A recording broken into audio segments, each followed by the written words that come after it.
Joining us now, the person running for Texas' 28th district against incumbent Henry Cuellar, Jessica Cisneros.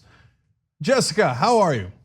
Hi, how are you doing? I'm so excited to be here with y'all. Thank you for inviting me on the show. Absolutely, we're excited to have you. Now, you're running against Democratic incumbent. You're a Justice Democrat, so you are trying to serve justice to Cuellar. Why is that? Now, the rest of the media will tell you, he's a Democrat, he's on your team. Why are you challenging him? Because the people of South Texas deserve better. It's plain and simple. Cuellar calls himself a Democrat, but he's not a Democrat. We're having someone in office that just has that D next to his name, but he's fundraising for Republicans. He's taking money from ExxonMobil, the NRA, the Koch brothers, in a district like mine, where we're solidly Democrat. To have somebody acting like a Republican and say that they represent our community, that's completely unacceptable. And I was born and raised here in Laredo.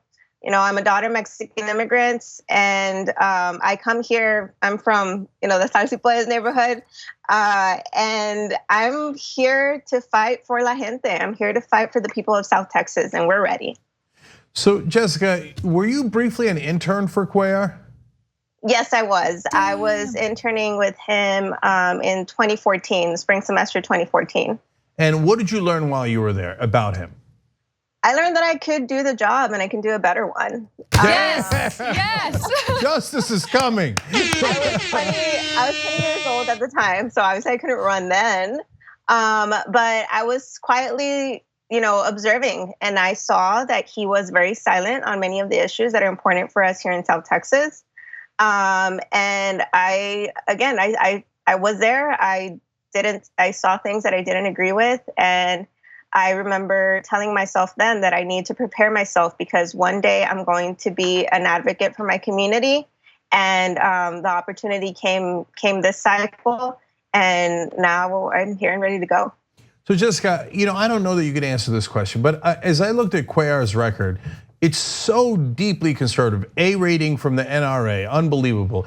He votes with Trump nearly 70% of the time. I kept thinking, why? Why does he take Koch brothers money in a deeply blue district? Why does Club for Growth? That's the thing that helps rich people cut their taxes and corporations cut their taxes, and it hurts average Americans so much. Why does he bother doing it in a deeply blue district?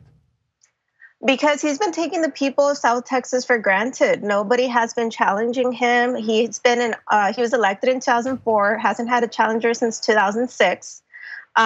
So, he's just been taking the people of South Texas for granted and has been, acting as a Republican in office.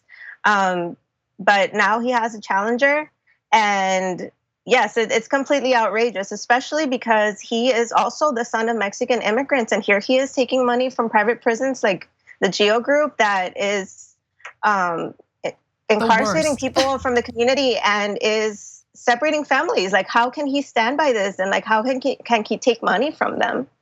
So Jessica, I'm really curious to hear about some of the feedback you've already received in challenging this Democrat. Now, some might argue, hey, Texas is changing in terms of its electoral politics, but it's still a red state. And he's just playing ball in order to have some Democratic representation in the state. What would you say to those individuals who make that argument? Do you think that the state of Texas is ready for a real progressive? I mean, we've been ready. Today was the first day of the launch, and I've already been out there and talking to people, and we've had overwhelming support from many members of the community, especially women that are coming up to me, and they're telling me, "Thank you for running. Thank you for having the courage to do this," because nobody had been standing up, and that is an amazing feeling because they're seeing themselves in our campaign. They're seeing themselves represented for the first time in 12 years. So no, to the people that say that this is, that South Texas isn't ready for a progressive, that's not true. We just haven't had a choice, but we do have a choice now. So I want to be clear on a couple of things. Jessica is not taking any corporate PAC money, of course. She's a Just Democrat, not taking any lobbyist money. Do you know what percentage of Cuellar's money came from small dollar donations? Less than 1%. Less than 1%. It was for the last cycle. It was a little less than $6,000, And in the first 4 hours that we launched, we surpassed that. Yeah, that's so funny. Okay, so Jessica had, in essence, 2 goals. The first one was passive small dollar donations. That got done in about 1 minute. Okay, the second was try to raise $100,000 on the first day. Number one, you need that money to run. You need a campaign manager, you need a field director, you need this team to be able to actually win this seat and take it away from somebody who votes with Trump 70% of the time when it's a deeply blue seat. There's no reason why you should have it. Number 2, you need it for extra media coverage, because if you have a lot of money, then the media goes, oh wow, Jessica's serious, then we have to take her seriously, etc., which then gives you a further bump up. So look, I wanna give those websites and links to you right away. We're gonna give it again at the end, but it's obviously Jessica Cisneros for Congress.com. But you could also do the website /donate and /volunteer. Remember, a lot of these Just Democratic candidates are powered by their volunteers as well as your small dollar donations. She's, I think, right around 50,000 now, so we got about 12 hours left or so to get to the second 50,000. So all the money obviously goes to her campaign. Let's try to make that happen. Yes, please. I mean, I'd appreciate all the support, because we need a primary, I almost said Republican because it's true, Democrats like Cuellar, because by having Democrats like him in office is just a disservice to Democrats everywhere. If he's not gonna get in line with the party and actually fight for what people in South Texas or Democrats everywhere need, then we don't need somebody like that in office. So Jessica, there have been some news reports regarding the Koch brothers and how fearful they are of more AOC-like representatives getting elected into Congress. And so as a result, they've kind of shifted their fundraising strategy toward establishment Democrats who are being primaried. Is that something that concerns you at all?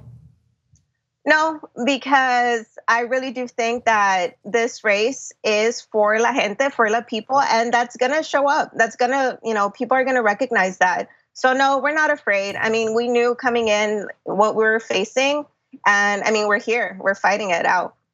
Okay, so Jessica, you've gotten a series of accomplishments even at such a young age. You're a lawyer, you're a lawyer for immigrants and human rights causes.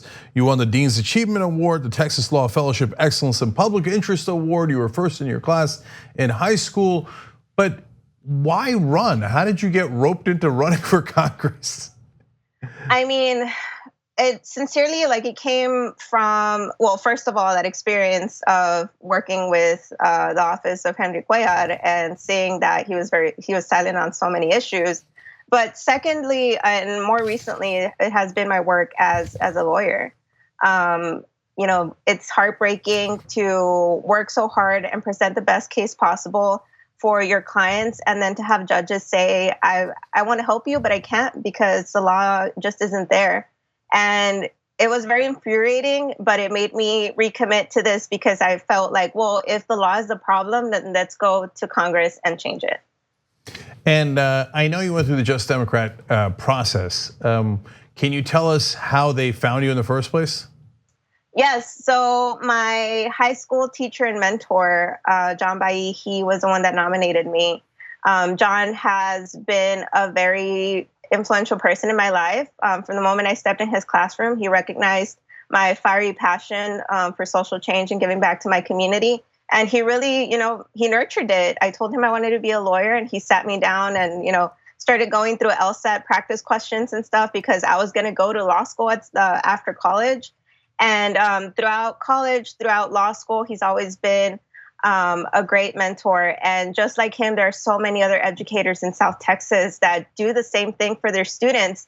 And they aren't getting paid that much, which is, ridiculous. And we're not investing in our schools. We're not investing in our children. So then what are we doing? What are we doing? We need to stand up and invest in our communities.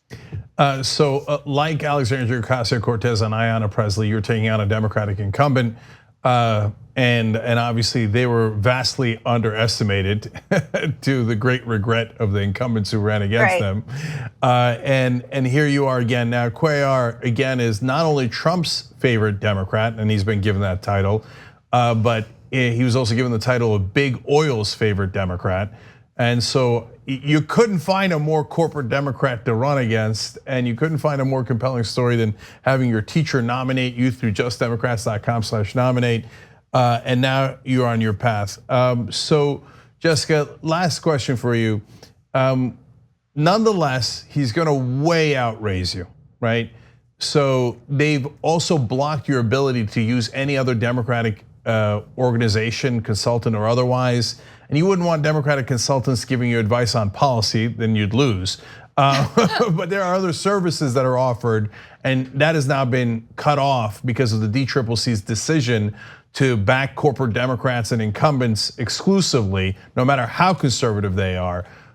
So decision, I think, is very generous to them. They're undemocratic and weak actions, I would say. Yes, that was Sherry Bustos and the entire Democratic leadership, because they don't want real people like Jessica in office. They want corporate corrupt Democrats like Cuellar, and they've made their bed. That's clear, but it does make your job harder. So what's your plan for defeating him? My plan is to simply go and talk to the people of South Texas and talk about Cuellar's lackluster record. And it's unfortunate that the DCCC is taking a position like that, because again, they're saying it under the pretext of like protecting Democratic seats. But again, you have someone like Cuellar who is fundraising for Republicans, and that has serious consequences. You know, John Carter was reelected, and instead we could have had a Democrat in that seat, and we don't, because thanks to Henry Cuellar. Yeah, and by the way, that seat that Cuellar cost the Democrats, it wasn't like it was a 10, 20-point blowout. No. It was 51-48, barely lost. The reason the Republicans won that seat is because of a turncoat like Cuellar. So he's not on our team in any way, shape, or form. Even if you were in the party of like, in the camp of, well, if he's got a D on his helmet, no matter what. No, he actively fought against fellow Democrats. No excuse whatsoever. All right, everybody check out Jessica Cisneros for Congress.com, and obviously Jessica Cisneros for Congress.com/donate. That's the most important. Today, we gotta get her over $100,000. Any amount will help. $1, $3, $27 I hear is a good number. If you got more, God bless your heart, do it $100. Let's take out Trump's favorite man in the Democratic Party. Jessica, thank you so much for joining us. Really appreciate it. Gracias, y'all. Thank you for talking to me. The TYT Plus app is now available on iOS and Android. Download to get more TYT content at tyt.com/app.